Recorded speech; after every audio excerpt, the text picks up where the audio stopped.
Gabriel Attal prêt à prendre la place d'Emmanuel Macron.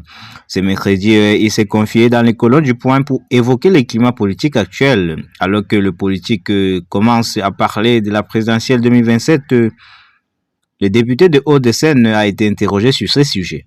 Mais selon lui, il est encore trop tôt pour se décider et il préfère se concentrer sur d'autres projets plus urgents. Certains vous considèrent pourtant comme le mieux placé pour prétendre à la succession d'Emmanuel Macron, lui fait alors remarquer la journaliste. Je ne veux pas dire que j'y suis insensible, répond Gabriel Attal avec sincérité.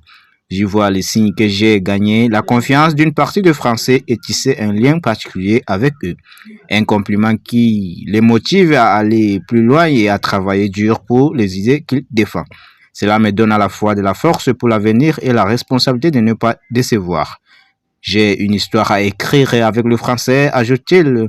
Si Gabriel Attal a obtenu l'un des postes le plus haut placé du pays à 34 ans, devenant le plus jeune premier ministre de la 5e République, sa carrière politique est encore devant lui.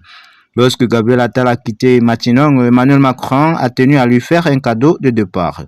Dans l'interview accordée au Point, l'ancien premier ministre explique que le président de la République lui a offert un album photo souvenir de son passage à Matignon.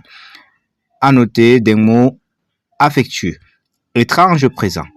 Lorsque l'on sait à quel point les relations entre les deux hommes étaient tendues depuis le mois de juin. Mais selon les informations de l'hebdomadaire, l'atmosphère se serait détendue ces derniers temps. Alors que son successeur ne l'a pas appelé pour faire partie du nouveau gouvernement, les députés de Hauts-de-Seine seraient plutôt soulagés. En effet, ils souhaitent désormais tracer sa route et continuer le travail initié à Matignon et au Palais Bourbon.